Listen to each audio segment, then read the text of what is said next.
ମଧୁବନ ଜଙ୍ଗଲରେ ବଣ୍ଟି ପାରି ଏକା ରହୁଥିଲା। ତା ବାପା ମାଆଙ୍କୁ ଜଙ୍ଗଲରେ ଗୋଟେ ଶିକାର କରିନେଲା। ବଣ୍ଟି ପାରା ପରିଶ୍ରମ କରି ପେଟ ପୋଷୁଥିଲା। ଗୋଟେ ଦିନ ବଣ୍ଟି ପାରା ସହରକୁ କାମ କରିବାକୁ ଯାଉଥିଲା। ବାଟରେ ଗୋଟେ ଆକ୍ସିଡେଣ୍ଟ ଦେଖି ଅଟକିଗଲା।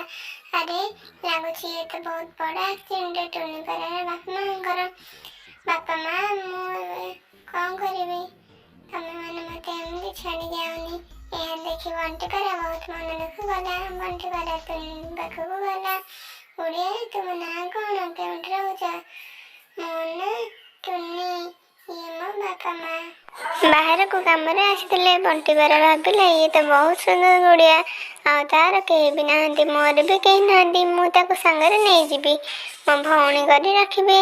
ଗୁଡ଼ିଆ, ତମେ ମୋ ସହ ଚାଲ, ମୋର ବି କେହି ନାହାନ୍ତି। ତାପରେ ଟୁନି ଓ ବଣ୍ଟି ଦୁହେଁ ମିଶି ତା ବଣ୍ଟି ଘରକୁ ଆସିଲେ। ବଣ୍ଟି ପାରା ଟୁନିକୁ କିଛି ଖାଇବାକୁ ଦେଲା।